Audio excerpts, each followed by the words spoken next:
Hello everyone and welcome to Friday. First up, I wanted to say that the video responses that we've been getting for the StephenPlays Assemble video has been phenomenal. Seriously, you guys are so awesome. The video responses have been awesome.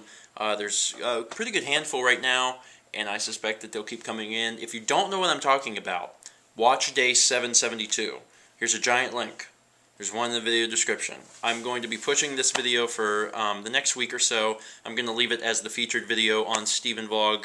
I want to make sure everyone sees this. If you have friends or people you know that watch Stephen Plays that might not have seen this video, make sure they see it. I want to have a really good turnout, a lot of good video responses so we can put together a really nice piece. That aside, I spent most of the day working on Magic the Gathering Duels of the Planeswalkers, the LP that is going to be coming out very, very soon, and I finished it. It is 100% done. It's probably one of the fastest recordings I've ever done of an LP, but the episodes are based on the matches. There are 16 matches, so there's 16 episodes.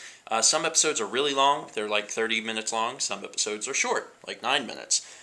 So the episodes kind of fluctuate in length, but it's just because sometimes it took me a long time to beat the guy, and sometimes I've just wiped him out really quick. But there's a bit of a problem, and there was something I was going to run by you guys and let you know that interlacing sucks, and this is why. For those who are not aware, I record my LPs, or at least my console LPs, using a Blackmagic Intensity Pro. It is probably, at least from what I know, the only internal card that is compatible with Macs. You can actually put them in Mac Pros or, in my case, Hackintosh, and they'll actually work. You can record content. It's the same as the Windows version. It's actually the same card. You can put it into a Windows computer or a Mac computer, and the quality is excellent. It's really, really good. I love it. It's my favorite thing ever. The card will record up to 1080p. However, the card won't record 1080p at a frame rate of 5994. It turns out the 5994 is the frame rate that you have to use to record the systems like the Xbox and the PS3. All my Let's Plays thus far have been 720p, 60 frames a second, 5994, although on YouTube they play back at 30 because there's no such thing as 60. Also, they're not actually playing at 60 seconds, it's just what the capture card has to have it at. Anyway, because the card won't do 1080p at 60 frames a second, it has to do 1080i at 60 frames per second, which you would think would be fine because, I mean, it's still 1080, and I can record it at 60 frames a second, and that's how I did the Magic the Gathering Duels of the Planeswalkers LP. Also, fun fact, I did Skyrim 22 in 1080, so there is one episode of Skyrim that will be in 1080. And yes, I did say one, because as it turns out, 1080i is not 1080p. It's just not the same. And it might look the same to the untrained eye, but when you have a side-by-side comparison of a 1080i video scaled down to the same size as a 720p video, 720p just looks sharper, it looks crisper, it just looks better. And it is for that reason that I am going to retire 1080 videos before they really, I guess, had a foothold. You shouldn't be too bummed. I mean, I did say in the beginning that the Magic the Gathering LP was going to be a test, and it was a test. I recorded the entire thing in 1080, but only after I recorded Skyrim and put Skyrim next to Skyrim recorded in 720 did I see a very good visual difference. I was like, you know what? This looks better in 720p. It looks better in progressive rather than interlaced, and I'm just going to have to downgrade back to 720. The thing is, it's not really that much of a downgrade. I would say that the content would look better at 720p scaled up than 1080i, because 1080i is simply not 1080p.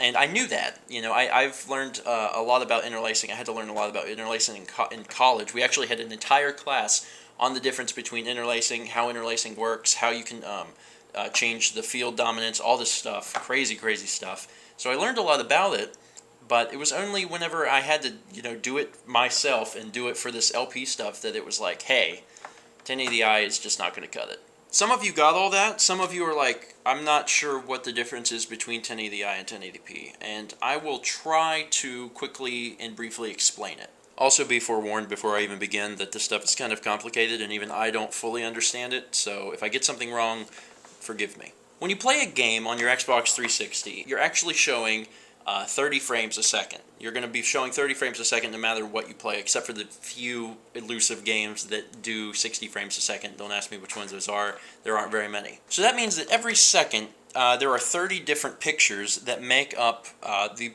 image that you're playing on the television. Now, if you're playing at 1080p, there's actually just straight up 30 pictures. It's like 30 pictures that are appearing very quickly, and that's what makes up your image. But if you're playing at 1080i, it doesn't work like that. There's actually 60 pictures. sort of. It's more like 30 half pictures. What happens is the picture is split into little itty-bitty lines, and there's upper field and there's lower field. So you have, imagine it's something like this, and you have all these lines are the upper field. Then you have the ones between those, and that's the lower field. And you actually have different pictures going at the same time to make up the image, and it's called interlacing. Anyway, the problem with interlacing is that it is, I don't know if I want to call it archaic, because, I mean, it's still used today, but it's just simply not as good as progressive, which is where you're watching just one solid image.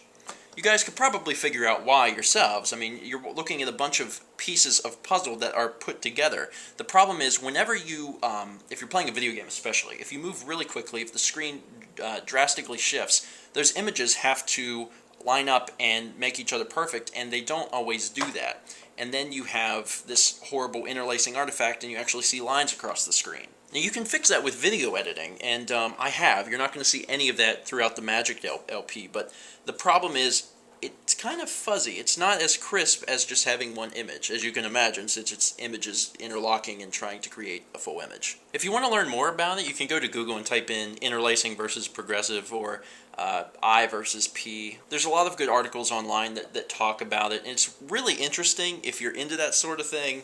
I mean, I had to learn some of the stuff for school, and there's different ways to interlace stuff, and it gets really involved. But just know that progressive is better than interlacing, and that I'm really doing you guys a favor. I guess the biggest downside is that I really wanted to utilize the 1080p television by bringing 1080p content, but I want to bring 1080p content, and I can't do that right now. I can bring 1080i content, it's not the same, and I just wanted to let you guys know this is the formal announcement that the content will be 720 until I get a better capture card, I guess. And the thing is, I don't think they make a better capture card for the Mac, so it might be a while. Anyway, it was a pretty weird day, but that was really mostly what I had to say. Continue to send in video responses for the Stephen Plays Assemble video. Once again, I'm really impressed with what everyone's been sending. I'm looking forward to seeing what everyone sends in the next week or so, and let's meet back tomorrow, shall we?